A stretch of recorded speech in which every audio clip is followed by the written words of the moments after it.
자, 오늘 요한복음 1장입니다. 요한복음 1장 29절부터 34절까지 말씀입니다. 자, 요한복음 1장 29절부터 34절 우리가 찬 목소리로 읽습니다.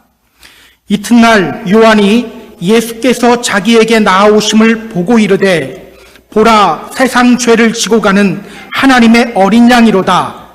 내가 전에 말하기를 내 뒤에 오는 사람이 있는데 나보다 앞선 것은 그가 나보다 먼저 계심이라 한 것이 이 사람을 가리킴이라.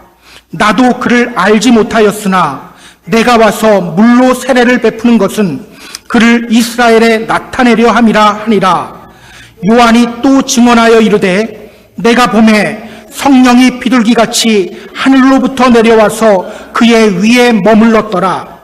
나도 그를 알지 못하였으나 나를 보내어 물로 세례를 베풀라 하신 그이가 나에게 말씀하시되 성령이 내려서 누구 위에든지 머무는 것을 보거든 그가 곧 성령으로 세례 베푸는 이인 줄 알라 하셨기에 내가 보고 그가 하나님의 아들이심을 증언하였노라 하니라. 아멘. 세례 요한을 우리가 보고 있죠. 자, 세례 요한, 그는요 당시 슈퍼스타였어요. 많은 사람들이 그를 따랐습니다.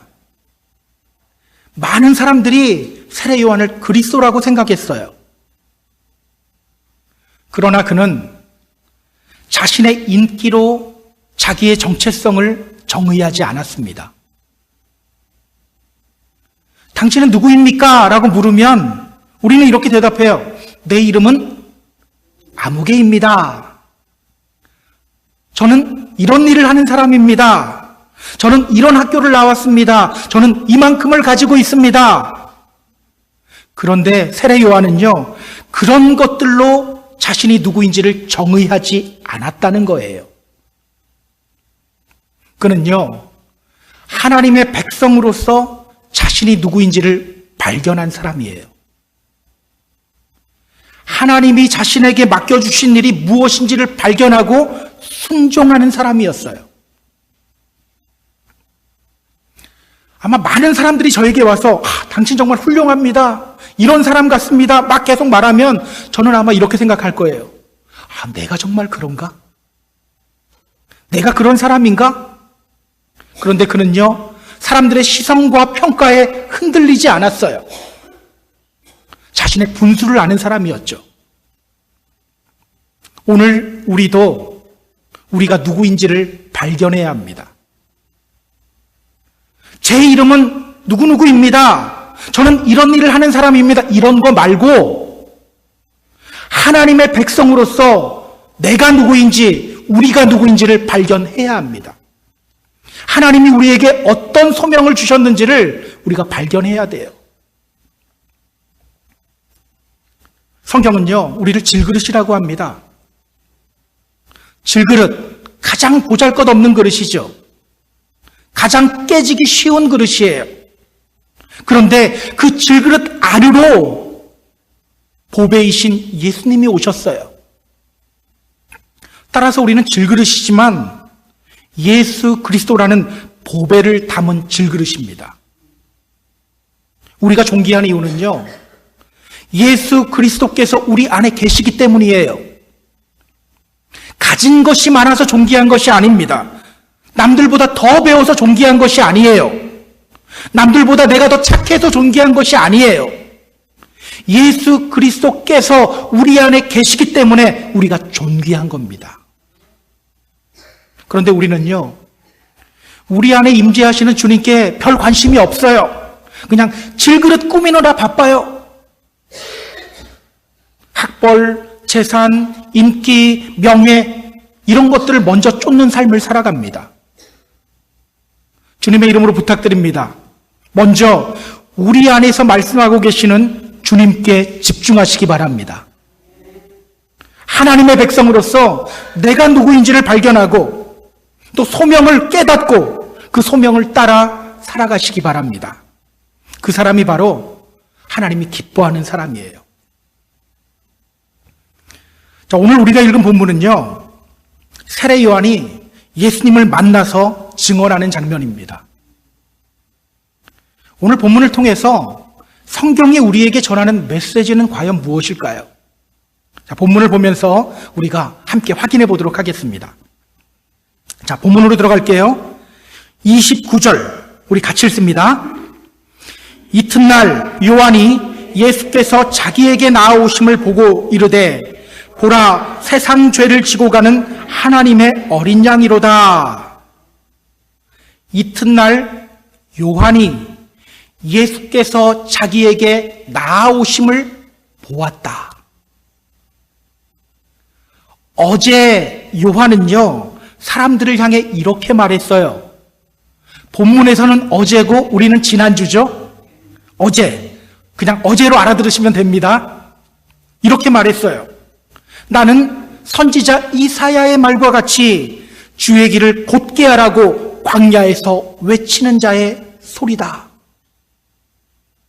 나는 물로 세례를 베풀지만 너희 가운데 너희가 알지 못하는 한 사람이 서 있다. 그분이 바로 내 뒤에 오시는 분이다.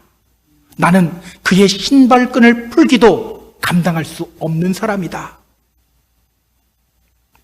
세례 요한은 손가락으로 예수님을 가리키고 있는데 사람들은 세례 요한을 보며 말했어요. 혹시 저 세례 요한이 그리스도 아니야? 그런 그들에게 세례 요한이 이렇게 말했어요. 내 손가락 보지 말고 내가 가리키는 분을 봐야 돼. 자신은 그리스도가 아니요 그리스도가 오시는 길을 준비하는 사람이라고 말했습니다. 그리고 곧 그리스도가 올 거라고 말했죠. 그리고 오늘 성경은 이렇게 말하고 있는 거예요. 이튿날 요한이 예수께서 자기에게 나아오심을 보았다. 이튿날 요한이 예수께서 자기에게 나아오심을 보았다. 다음 날 예수님이 세례 요한 앞으로 걸어 나왔어요. 그리고 세례 요한은 자기 앞으로 걸어 나오시는 예수님을 보았습니다. 자, 여기서 우리가 잠시 생각해 봐야 할 것이 있어요. 여러분, 세례 요한과 예수님이 이때 처음 만났을까요? 이전까지는 모르는 사이였을까요? 저는 그렇게 보지 않아요. 누가복음 1장을 보면요, 천사가 세례 요한의 출생을 예고하는 장면이 나오죠. 천사가 세례 요한의 아버지 사가랴에게 가서 말했어요. 사가랴야, 무서워하지 말아라. 너의 기도를 하나님이 들으셨다. 너의 아내 엘리사벳이 너에게 아들을 낳을 것이다. 그 이름을 요한이라고 해라. 그리고 그 천사의 말대로 그의 아내 엘리사벳이 임신을 했어요. 원래 그녀는요, 임신하지 못하는 여자였어요. 그런 그녀가 임신을 하게 되었습니다. 그 후에 성경은요, 천사가 마리아에게 가서 예수님의 탄생을 예고하는 장면을 우리에게 소개합니다. 엘리사벳이 임신한 지 6째 되던 달, 천사가 마리아에게 갔죠? 가서 말했어요. 마리아야, 무서워하지 말아라. 너가 하나님께 은혜를 입었다. 너가 임신하여 아들을 낳을 것이다. 그 아이의 이름을 예수라고 해라.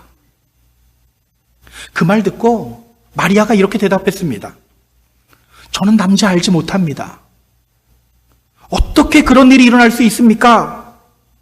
그때 천사가 대답했어요.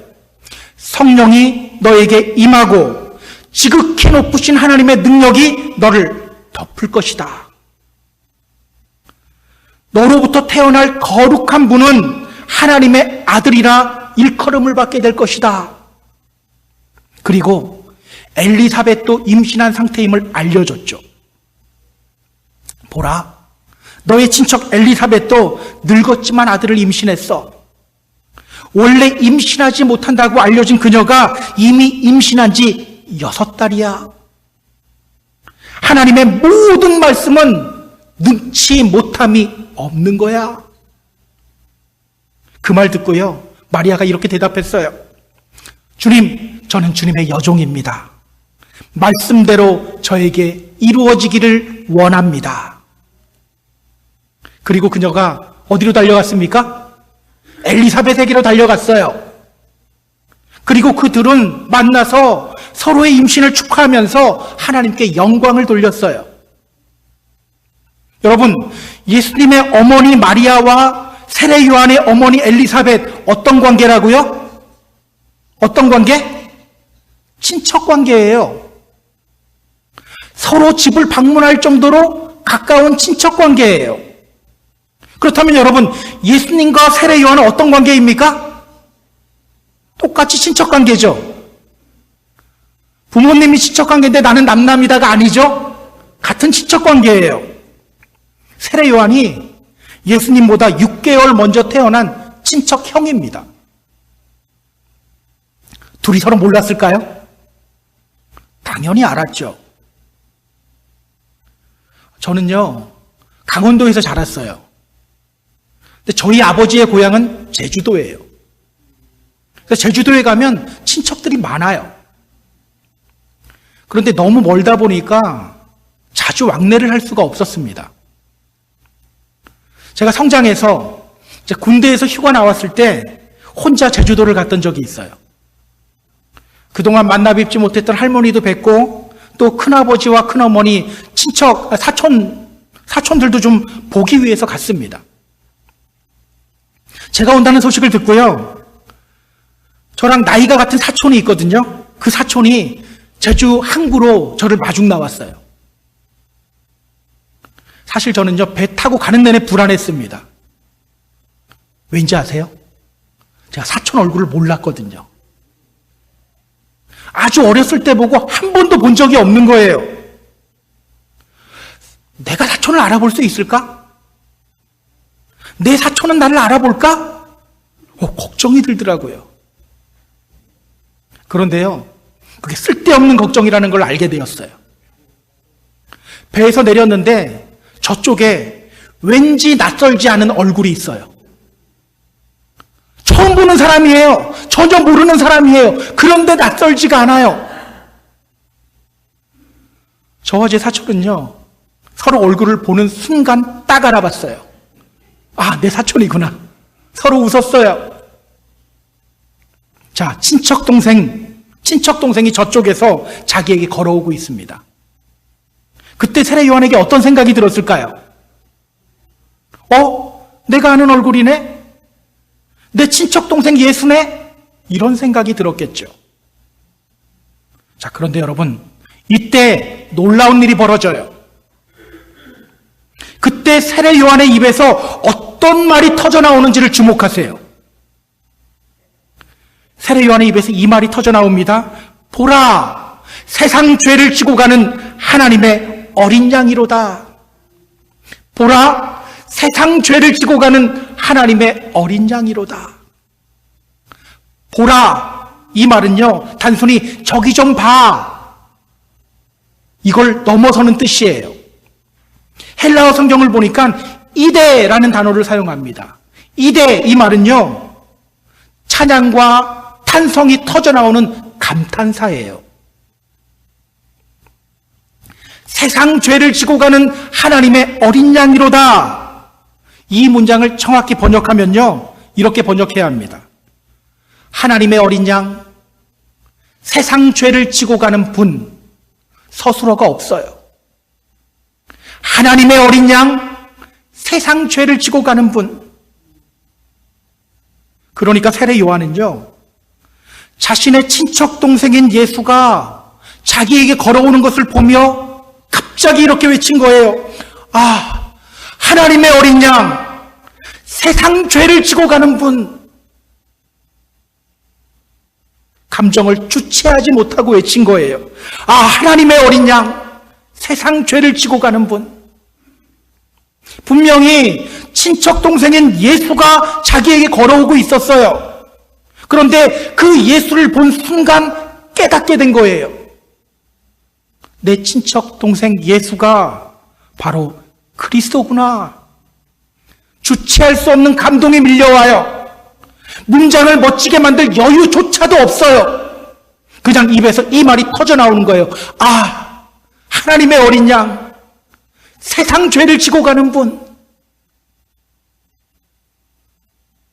하나님의 어린 양, 이 말이 무슨 뜻일까요? 왜 예수님을 하나님의 어린 양이라고 부를까요? 자, 하나님의 어린 양, 바울은 이 말을 어떻게 표현했는지 확인해 볼까요? 찾으실 수 있는 분들 찾으면 좋습니다. 고린도전서 5장 7절이에요. 들으셔도 됩니다. 고린도전서 5장 7절 이렇게 말합니다. 우리의 유월절 양, 곧 그리스도께서 희생되셨느니라. 우리의 유월절 양. 바울은요, 하나님의 어린 양을 우리의 유월절 양이라고 표현하고 있죠. 그러니까 이 하나님의 어린 양이라는 표현은요, 유월절과 관련이 있는 표현이죠. 자, 유월절이 뭐죠? 유월절. 자, 이스라엘 자손들은요, 애굽에서 430년 동안 종살이를 했습니다. 그런 이스라엘 자손들을 애굽으로부터 해방시켜 주신 하나님을 기억하는 절기가 바로 유월절이에요. 출애굽기 11장과 12장에 이 유월절에 대한 내용이 나와요. 이 유월절에 어떤 일이 벌어졌는지를 우리에게 자세하게 설명합니다. 이미 애굽에 9가지 재앙이 내렸어요. 그런데 바로 왕의 마음은요, 너무나도 완악해요. 정신 못 차려요. 이스라엘 자손들 내보내지 않겠다고 말해요. 그런 바로를 보며 하나님이 10번째 재앙을 준비하십니다. 10번째 재앙은요, 장자의 죽음이었어요. 그런데 하나님은 그 10번째 재앙으로부터 이스라엘 자손들을 구원해 주시기를 원하셨어요. 하나님이 이스라엘 자손들에게 명령하셨습니다. 어린 양을 잡아라. 어린 양을 취해라. 그 피를 좌우 문설주와 임방에 발라라. 그리고 이어서 이렇게 말씀하셨습니다. 내가 그 피를 볼 때에 너희를 넘어갈 것이다. 재앙이 너희에게 내리지 않을 것이다. 그리고 10번째 재앙이 내리던 날, 애굽 땅에 있는 모든 처음 난 것들이 다 죽었어요. 사람뿐만 아니라 동물들도 처음 난 것들은 다 죽었어요. 그러나 어린 양의 피를 좌우 문설주와 그 임방에 바른 이스라엘 자손들은 모두 하나님께 은혜를 입었습니다. 그 어린 양의 피로 인해 죽음이 그들을 패스 오버한 거예요. 그렇다면 여러분, 하나님의 어린 양, 이 말이 무슨 뜻입니까?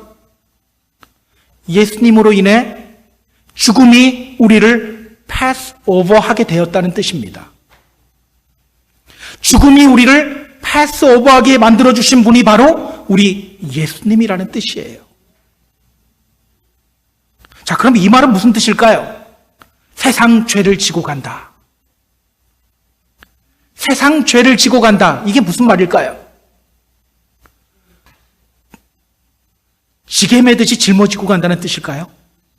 자, 지고 가다. 헬라어 성경을 보니까 아이로라는 단어를 사용합니다. 아이로, 이 단어가요, 요한복음 19장에도 나와요. 사람들이 예수님 보며 이렇게 외쳤어요. 없이하소서, 그를 십자가에 못 박으소서. 여기 나오는 없이하소서, 이 말이 바로 아이로예요. 아이로, take away, 제거하다라는 뜻입니다. 버려야 할 짐이 있는데 너무 크고 무거워서 도저히 버리지를 못해요. 그때 누군가 오더니 나의 그 크고 무거운 짐을 번쩍 들어서 던져버렸어요. 그게 바로 아이로예요. 바로 그게 아이로입니다. 자, 그렇다면 여러분, 예수님이 세상 죄를 지고 가는 분이다. 무슨 뜻입니까? 우리가 버려야 하는데 버리지 못하는 크고 무거운 짐이 있어요. 그것이 바로 죄의 짐이에요. 여러분, 죄의 짐 버리려고 많이 노력해봤죠? 혼자서. 버려지던가요? 버려지지 않아요. 그게 바로 죄의 짐이에요. 그 죄의 짐을 번쩍 들어서 제거하시는 분이 바로 우리 예수님이라는 말이에요. 우리 예수님은 어떤 분입니까? 우리의 죄를 번쩍 들어서 던져버리시는 분이십니다. 그래서 우리가 부르는 찬송 중에 이런 가사의 찬송이 있죠. 죄짐을 지고서 고나거든 내 맘속에 주 영접하라. 죄짐을 지고서 고나거든 내 마음속에 주 영접하며 새 사람 되기를 원하거든 내 구주를 영접하라. 의심을 다 버리고 구주를 영접하라. 마음 다 열어놓고 내 구주를 영접하라. 죄짐을 버리려면 누가 버려줘요? 주님이. 첫음을 높게 잡아서 오늘 실패했네요. 죄송합니다. 여러분, 우리 인간이 직면한 가장 큰 문제가 뭘까요? 우리 인간이 직면한 가장 큰 문제. 제가 참가하고 있는 카톡방이 있거든요. 동문 목회자들 카톡방이에요. 동문 목사님들이 함께하는 카톡방입니다. 근데 그 카톡방에 글을 자주 올리는 은퇴하신 목사님이 한 분 계셔요. 그분이 주로 올리는 글이 이런 것들입니다. 양파의 효능, 혈압을 낮추려면 주로 이런 글들을 계속 올리셔요. 요즘 건강에 대한 관심이 많아졌죠. 특히 나이가 들면서 건강 문제에 관심이 더 많아진 것 같아요. 어제 남자 모임을 하면서도 제가 그 얘기했거든요. 의사가 저 혈압약 먹으래요 하니까 다른 남자분들이 다 그렇게 하더라고요. 웰컴 투 클럽 그러더라고요. 건강 문제 중요합니다. 중요하죠. 또 우리 교회 청년들 보면요, 지금 여름방학인데도 지금 집에 가지 못하고 학교에서 일하고 있어요. 방학인데 왜 놀고 싶지 않겠어요? 근데 집에 가지 못하고 학교에서 일을 해요. 왜일까요? 학비 벌려고.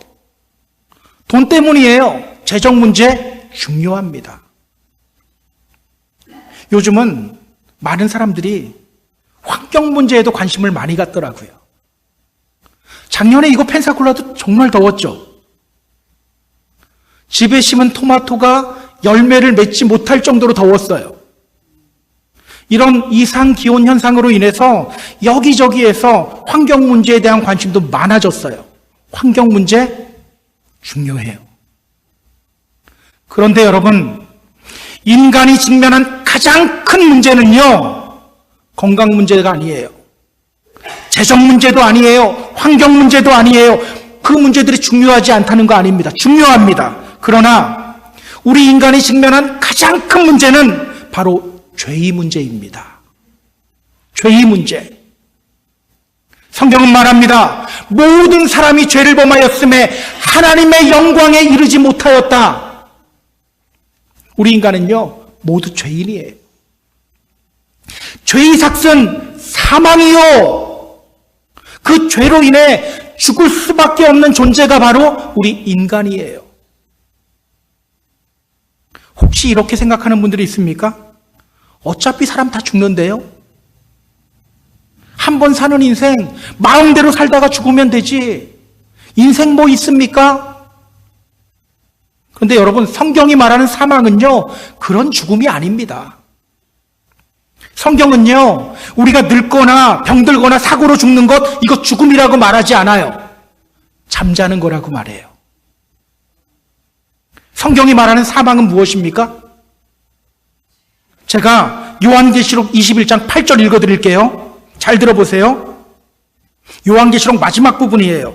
그러나 두려워하는 자들과 믿지 아니하는 자들과 흉악한 자들과 살인자들과 음행하는 자들과 점술가들과 우상숭배자들과 거짓말하는 모든 자들은 불과 유황으로 타는 못에 던져지리니 이것이 둘째 사망이라. 예수님이 재림하시는 날 믿지 않는 사람들은 불과 유황으로 타는 못에 던져지게 되죠. 이것이 바로 성경이 말하는 사망이에요. 이것이 바로 성경이 말하는 죽음이에요. 지옥에 가는 것이 진짜 사망이에요. 우리는요, 죄로 인해 죽을 수밖에 없는 존재였어요. 죄의 짐을 지고 한 걸음 한 걸음 걸어갈 때마다 죄의 짐은 점점 거세져요. 그렇게 지옥을 향해 달려가던 존재였어요. 그런데 하나님의 어린 양이신 예수 그리스도께서 그 죄를 제거해 주셨습니다. 우리는요, 죄를 버릴 힘이 없어요. 그런데 주님이 우리가 가지고 있는 죄의 짐을 번쩍 들어서 던져버리셨어요. 여러분, 우리가 자격이 있어서 주님이 그렇게 하셨나요? 이스라엘 백성들이 하나님 잘 섬겨서 하나님이 그들을 출애굽시켰나요? 그렇지 않아요. 여호수아서 24장을 보면요, 여호수아가 이스라엘 백성들에게 이렇게 말합니다. 너희 조상들이 강 저쪽에서 그리고 애굽에서 섬기던 신들을 치워버리고 여호와만 섬겨라. 애굽에 있을 때 이스라엘 자손들이 누구 섬겼어요? 우상 섬겼어요. 하나님 잘 믿지 않았어요. 우상 섬겼어요. 그런데 주님이 그들을 구원해 주셨습니다. 마찬가지예요. 하나님의 어린 양이신 예수님이 자격 없는 우리에게 은혜 베풀어 주셨어요. 우리는 자격이 없는데 죽어야 하는데 죽음이 우리를 패스오버하게 해주셨어요. 예수님이 왜 머리에 가시관 쓰셨습니까? 우리가 생각으로 짓는 모든 죄, 그 죄로 인한 사망이 우리를 패스오버하게 하시기 위해서예요. 주님이 왜 손과 발에 못을 박히셨습니까? 우리가 손으로 짓는 죄, 발로 짓는 죄, 그 죄들로 인한 사망이 우리를 패스오버하게 하시기 위해서 예수님이 손과 발에 못을 박히신 겁니다. 세상 죄를 지고 가는 하나님의 어린 양이다. 오늘 우리들도 예수님을 묵상하며 이렇게 고백해야 돼요. 나의 죄를 지고 가는 하나님의 어린 양. 나의 죄를 지고 가는 하나님의 어린 양. 여러분, 예수님이 어떤 분인지 아세요? 정말 예수님이 어떤 분인지 아세요? 실제로 많은 분들이 예수님을 믿는다고 하지만 예수님이 어떤 분인지 잘 몰라요. 우리 예수님은요, 이 세상을 창조하신 분이십니다. 그 창조주께서 죽을 수밖에 없는 우리를 살리셨어요. 우리가 지은 죄, 우리가 벌 받는 것이 마땅하죠. 그런데 주님이 그 형벌을 대신 받으셨어요. 그렇게 우리를 살리셨어요. 생명의 은인보다 더 큰 은인이 어디 있습니까? 주님이 바로 우리 생명의 은인입니다. 오늘 우리의 문제가 뭔지 아세요? 제가 아이가 어렸을 때 아이와 함께 수영장에 간 적이 있어요. 수영장에 가니까 이 파도가 치는 풀이 있더라고요. 그래서 아이는 그 파도풀에서 고무 튜브를 타고 놀았고 저는 아이가 물에서 노는 것을 그냥 지켜보고 있었습니다. 그런데요, 파도가 하나 큰 게 치더니 아이가 탄 고무보트가 그대로 뒤집어지는 거예요. 그러니까 아이가 머리는 물에 있고 발만 나와 있는 거예요. 분명히 아이 앞에 안전요원이 있었거든요. 못 보고 있는 거예요. 그래서 제가 재빨리 물로 뛰어들어갔습니다. 그리고 뒤집어진 아이를 세웠어요. 아이가 정말 놀랐더라고요. 그 뒤로 제가 아이에게 항상 하는 말이 있어요. 아빠가 너 생명의 은인이야? 그 말 하거든요. 아빠가 너 생명의 은인이야? 시간 날 때마다 아이에게 물었어요. 아빠가 누구라고? 생명의 은인. 잘했어. 아빠가 누구라고? 생명의 은인. 그런데요, 이 아이가 시간이 지나면서 그걸 잊어버리더라고요. 그 중요한 걸 잊어버리더라고요. 아빠가 자기 생명의 은인이라는 걸 잊어버려요. 여러분, 제가 잠시 웃자고 하는 이야기인데요, 이게 바로 우리 현실이에요. 이게 우리 현실이에요. 주님이 나를 구원해 주셨는데 우리가 그 은혜를 잊고 살아가요. 주님이 나를 살리셨는데 우리가 그 은혜를 잊고 살아가요. 어느 순간부터 은혜 잊어버린 채 그냥 힘없이 어깨 축 늘어뜨리고 마지못해 신앙생활해요. 저는 오늘 세상 죄를 지고 가는 하나님의 어린 양, 이 말씀이 다시 한번 우리 가슴에 깊은 울림이 되었으면 좋겠어요. 세상 죄를 지고 가는 하나님의 어린 양, 우리를 살리시는 주님의 은혜가 다시 한번 우리 마음에 깊은 감동을 주었으면 좋겠어요. 그렇게 기쁨과 감사가 넘치는 삶을 살아가는 저와 여러분이 되기를 주님의 이름으로 소망합니다. 자, 그렇다면 여러분, 우리가 어떻게 할 때 세례 요한처럼 주님을 보는 눈이 열리게 될까요? 분명히 친척 동생이 걸어오고 있었는데 예수님을 보면서 갑자기 깨달음이 왔잖아요. 우리가 어떻게 할 때 세례 요한처럼 주님 보는 눈이 열리게 될까요? 가끔 이런 질문 받아요. 저 정말 주님 만나고 싶어요. 주님이 어떤 분인지 보고 싶고요. 깨닫고 싶어요. 근데 잘 안 돼요. 어떻게 해야 하죠? 오늘 본문이 그 질문에 대한 답을 알려줘요. 자, 먼저 30절부터 32절까지 말씀 보시기 바랍니다. 30절서부터 32절 같이 읽습니다. 내가 전에 말하기를 내 뒤에 오는 사람이 있는데 나보다 앞선 것은 그가 나보다 먼저 계심이라 한 것이 이 사람을 가리킴이라. 나도 그를 알지 못하였으나 내가 와서 물로 세례를 베푸는 것은 그를 이스라엘에 나타내려 함이라 하니라. 요한이 또 증언하여 이르되 내가 보매 성령이 비둘기같이 하늘로부터 내려와서 그의 위에 머물렀더라. 지금 세례 요한은요, 예수님을 보면 이렇게 말하고 있는 거예요. 야, 내가 전에 말했던 분 있지? 그분이 바로 저분이야. 이렇게 알려주고 있는 거예요. 내가 어제 말했던 그분이 바로 저분이야. 그런데 그가 예수님에 대해서 뭐라고 말하는지를 보세요. 나보다 앞선 것은 그가 나보다 먼저 계심이라 한 것이 이 사람을 가리킴이라. 세례 요한은요, 예수님을 보면서 이렇게 말해요. 그는 나보다 앞서 오신 분이다. 그는 나보다 먼저 계신 분이다. 이상하지 않나요? 세례 요한이 먼저 태어났잖아요.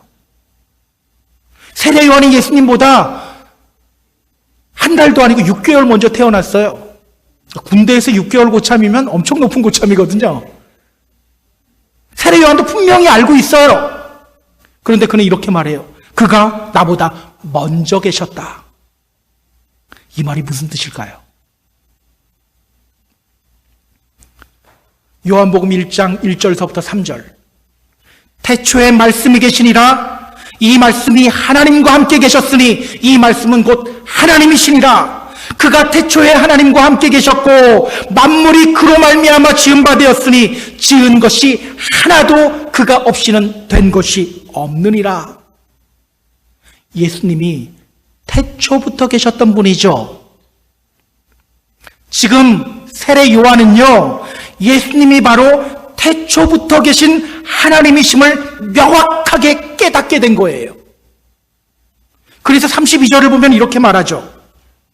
내가 보니까 성령이 비둘기같이 하늘로부터 내려와서 그의 위에 머물러 있구나. 우리가 창세기 보면서 확인했었어요. 창조사역은요, 성부 하나님과 성자 예수님과 성령님의 합작품이었어요. 때문에 그는 예수님 보면서 성령님이 함께하고 계심도 같이 보고 있는 거예요. 심지어 그는 이렇게 말합니다. 나도 그를 알지 못하였으나. 자신이 예수님 알지 못했대요. 여러분, 그가 친척 동생 예수를 알지 못했나요? 분명히 알았어요. 근데 몰랐대요.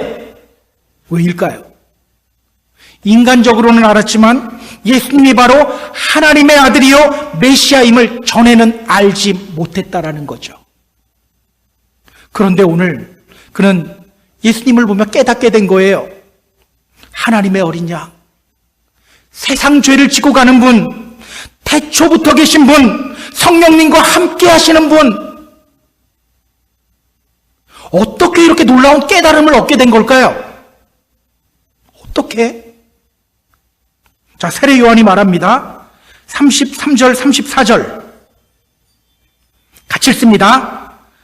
나도 그를 알지 못하였으나 나를 보내어 물로 세례를 베풀라 하신 그 이가 나에게 말씀하시되 성령이 내려서 누구 위에든지 머무는 것을 보거든 그가 곧 성령으로 세례 베푸는 이인 줄 알라 하셨기에 내가 보고 그가 하나님의 아들이심을 증언하였노라 하니라. 아멘.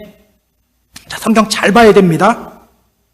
어떻게 세례 요한에게 그리스도를 볼 수 있는 눈이 열렸습니까? 오늘 그가 이렇게 말하죠. 나를 보내어 물로 세례를 베풀라 하신 그 이가 나에게 말씀하셨다. 나를 보내어 물로 세례를 베풀라 하신 그 분이 나에게 말씀하셨다. 그냥 느낌으로 알았다고 합니까? 우린 맨날 느낌 하는데 딱 보면 안다고 하는데 세례 요한은 딱 보고 안 게 아니에요. 그가 남들보다 신령해서 알았습니까? 아니에요. 누가 말씀하여 주셨고 누가 보여주셨다고 말합니까? 하나님이 말씀하여 주셨고 하나님이 보여주신 거예요. 그렇기 때문에 그는 예수님이 하나님의 아들이심을 증언할 수 있게 되었다고 말하고 있는 거예요. 자, 이것이 무엇을 의미합니까? 기억하세요. 주님이 보여주시면 깨닫게 됩니다. 주님이 보여주시면 깨닫게 돼요. 그래서 성경은 믿음을 하나님의 선물이라고 말하는 거예요. 그렇다면 여러분, 오늘 우리가 힘써야 할 것이 뭡니까? 주님, 저에게 믿음을 주세요. 주님, 저에게 깨달음을 주세요. 기도해야 돼요. 나는 도저히 이해가 안 돼, 안 믿어져, 이런 자세가 아니라 주님, 저에게 믿음을 주세요. 주님, 저에게 깨달음을 주세요 하고 간절한 마음으로 기도해야 합니다. 주님의 이름으로 부탁드립니다. 믿음 달라고 기도하세요. 주님을 볼 수 있는 눈과 귀가 열리게 해달라고 기도하시기 바랍니다. 구하라, 그리하면 너에게 주실 것이요. 찾으라, 그리하면 찾을 것이요. 문을 두드리라, 그러면 너희에게 열릴 것이니. 구하는 이마다 얻을 것이요. 찾는 이가 찾아낼 것이요. 두드리는 이에게 열릴 것이니라. 나를 사랑하는 자들이 나의 사랑을 입으며 나를 간절히 찾는 자가 나를 만날 것이니라. 여러분, 주님이 반드시 그 기도 들어주신다고 말씀하시죠. 주님이 반드시 그 기도 들어주십니다. 이제 말씀을 정리할게요. 사랑하는 펜사콜라 한인교회 성도 여러분, 저는 오늘 우리도 예수님을 묵상하며 이렇게 고백할 수 있었으면 좋겠어요. 하나님의 어린 양, 세상 죄를 지고 가는 분. 주님이 죽어가는 우리를 살리셨습니다. 주님이 저의 죄의 짐을 번쩍 들어서 던져버리셨습니다. 그렇게 저를 살리셨습니다. 주님이 우리로 하여금 이 고백하게 만들어 주실 거예요. 간구하시기 바랍니다. 간절히 구하시기 바랍니다. 반드시 주님이 우리의 눈과 귀를 열어주십니다. 주님께 간절히 구하고 또 깨달음을 얻고 그 깨달음을 통해 감동과 감격을 누리는 저와 여러분이 되었으면 좋겠어요. 그렇게 기쁘고 힘차게 이 믿음의 길 걸어가시는 저와 여러분 다 되기를 주님의 이름으로 축복합니다. 축복합니다.